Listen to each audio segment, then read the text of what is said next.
UJN TV. Oke. Warahmatullahi wabarakatuh. Bismillah, masya Allah, la yasubul khaira illallah. Bismillah, masya Allah, la yusrifus su'. Mari kita lanjutkan alim kita, kajian dengan takrir kitab Risalatul Mu'awanah karya Al-Habib Abdullah bin Ali Al-Haddad Al-Hadrami Asy-Syafi'i pada halaman 163 tentang bab sabar. Bismillahirrahmanirrahim. Qala al-musannif rahimahullahu ta'ala wa nafa'ana bi bahri ulumih wa amaddana bi asrarihi wa anwarihi wa nafahati wa karamati wa barakatihi fi daraini amin ya rabbal alamin. Faslun, adapun ini pasal, wa alaika, dan keharusan atas dirimu, kata Al-Habib Abdullah, anjuran untuk kita semuanya, wa alaika, dan atas dirimu, bisabri, untuk bersabar. Kenapa? Fa innahu, karena sesungguhnya kesabaran itu milakul amri, pengendali segala urusan. Wala budda, dan suatu keharusan, laka, bagimu, minhu, dari sifat sabar itu, madumta, sepanjang engkau masih berada fi hadhihi dari, di kehidupan dunia ini. Wa huwa, dan kesabaran itu, minal akhlaqil karimah, termasuk akhlak yang mulia, wal fadaili al azimah, dan keutamaan yang besar.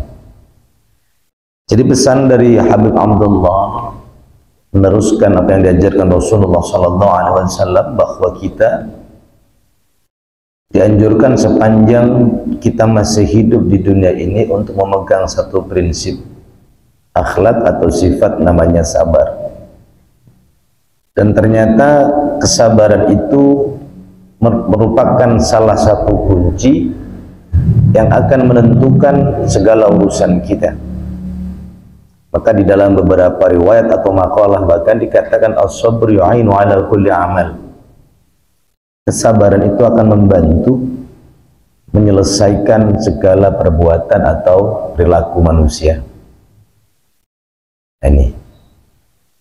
Dan kesabaran ini ketika dimasukkan dalam rumpun atau deretan akhlak-akhlak yang mulia, ternyata memang sifat sabar itu memiliki posisi tinggi dibandingkan sifat-sifat lain. Ada sifat atau akhlakul karimah itu banyak, maka dalam beberapa referensi ada urutan atau tingkatan sifat akhlak yang mulia itu. Pertama itu biasanya tentang keikhlasan. Ikhlas itu akan menduduki posisi sifat mulia yang paling tinggi, karena akan kaitannya dengan ibadah kita kepada Allah. Sebanyak apapun ibadah kita kepada Allah, kalau nggak ikhlas nggak nyampe. Sedekah semiliar tapi nggak ikhlas, nggak dibalas oleh Allah. Sholat kita sampai capek tunggang-tunggang tapi nggak ikhlas karena Allah, ya nggak sampai pahalanya. Nah, kali ini kita akan membahas tentang kesabaran menurut apa yang dijelaskan oleh Habib Abdullah. Wal fadailul azimati, dan kesabaran itu merupakan satu amalan yang memiliki fadilah, keutamaan yang sangat besar. Artinya ada dampak faidah yang luar biasa bagi siapapun yang mau menerapkan ilmu sabar dalam praktek kehidupan yang dijalani dalam segala hal. Qala, maka berfirmanlah siapa Allah Ta'ala, ya ayyuhalladzina amanu ista'inu bis-sabri was-salah innallaha ma'as-sabirin. Di dalam surah Al-Baqarah Allah sudah ingatkan kepada kita, ya ayyuhalladzina amanu, wahai orang-orang yang beriman, ista'inu, mintalah tolong kalian Artinya mintalah, ambillah satu dukungan, satu support, satu backup di dalam menyelesaikan urusan bisobri, dengan sabar. Jadi yang pertama, untuk memudahkan segala urusan, Allah menganjurkan kita untuk memegang teguh sifat sabar. Yang kedua, wassalah, dan dengan cara sholat. Ada dua hal yang menjadi pelajaran dari ayat yang pendek ini. Pertama, ketika kita punya urusan, kita mengambil satu sikap sabar agar mempermudah urusan kita, dan kesabaran itu melekat dalam diri kita. Jadi artinya pertolongan yang harus dimunculkan dari diri kita sendiri.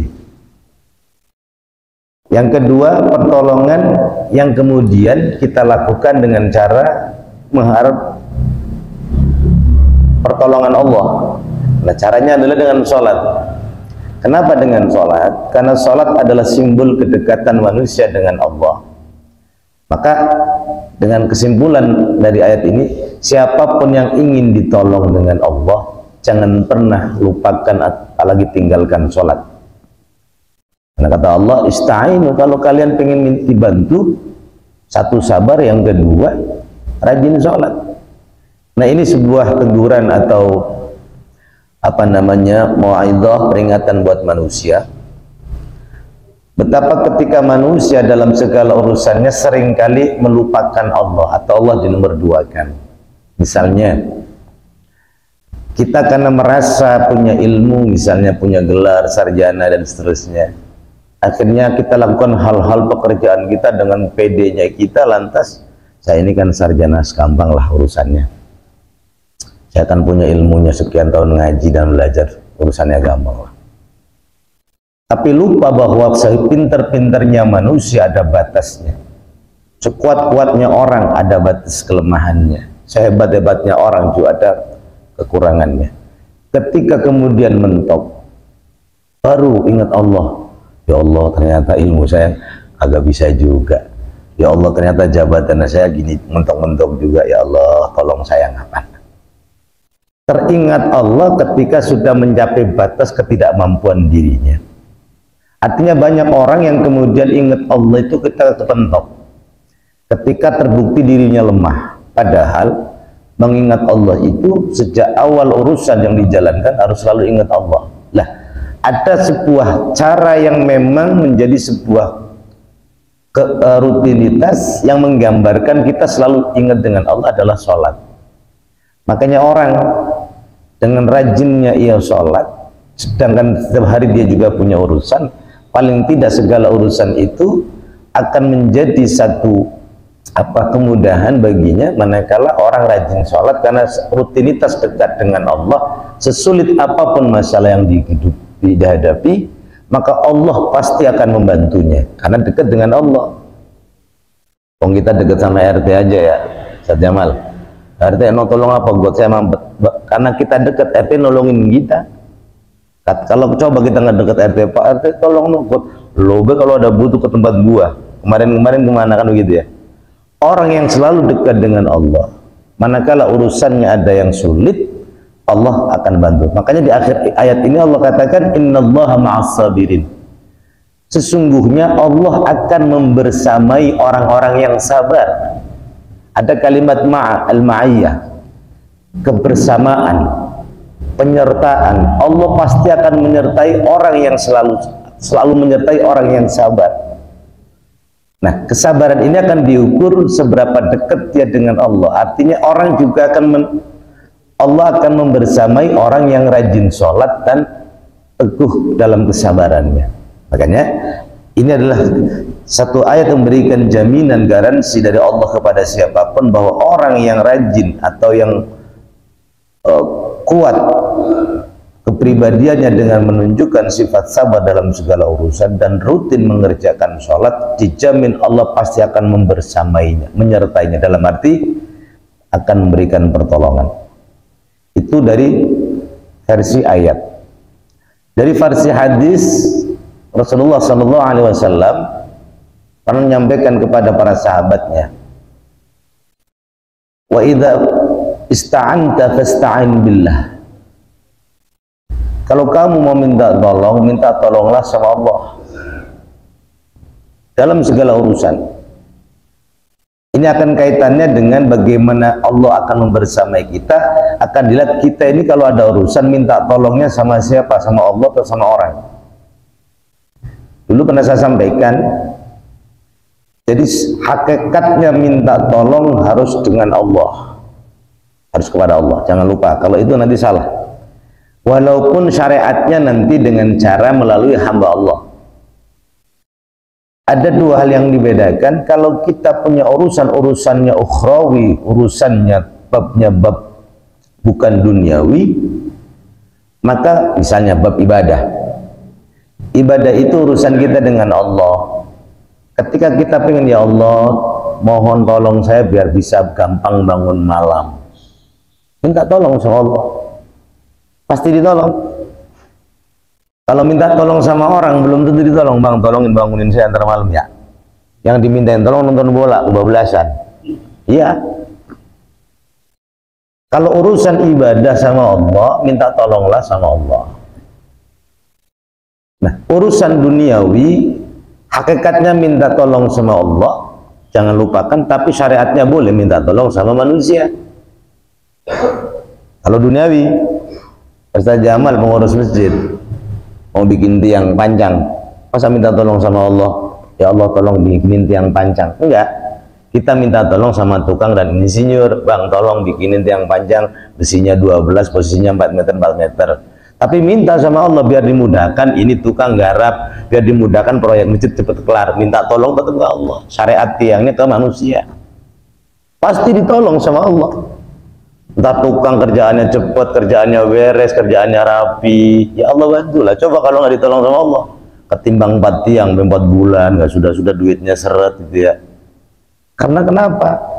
Urusan-urusan itu mesti dibedakan, atau mesti dipastikan bahwa kalau urusan duniawi silakan minta tolong sama manusia boleh, tapi jangan lupa minta tolong sama Allah. Nah, ada kebiasaan manusia kita, apalagi di zaman modern, begitu sudah zaman berkembang, teknologi canggih, teknologi maju, orang sekarang gampang bang, sekarang teknologi keren, ntar kita pakai cara, apalagi cuman ketimbang ngetik-ngetik gini, desain-desain ini, sekarang ada alatnya banyak. Orang akhirnya semakin terpacu untuk menggantungkan kehidupan kepada kemajuan teknologi dan zaman. Lantas kemudian seringkali lupa sama Allah. Mentang-mentang teknologi sudah keren, wah cakep nih bang, tahu-tahu nggak bisa juga mentok, ya Allah mentok juga. Mesti nyebut ya Allah. Nah, banyak orang yang kemudian di dalam praktek kehidupannya seringkali meminta tolong sama Allah ketika usaha lewat manusia, usaha lewat teknologi, usaha lewat channel, usaha lewat link mentok, baru ya Allah.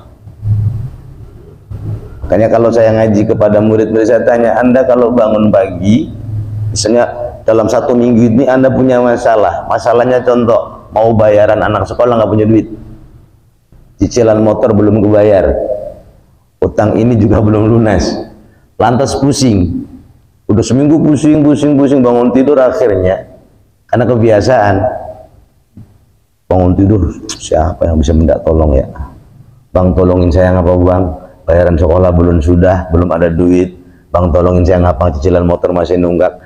Pasti akan cari nomor WA 1, WA 2, WA 3. Bang tolongin saya, kata si abang lah, jangan kata lu, gua aja lagi puyeng, utang gua juga banyak tuh abang.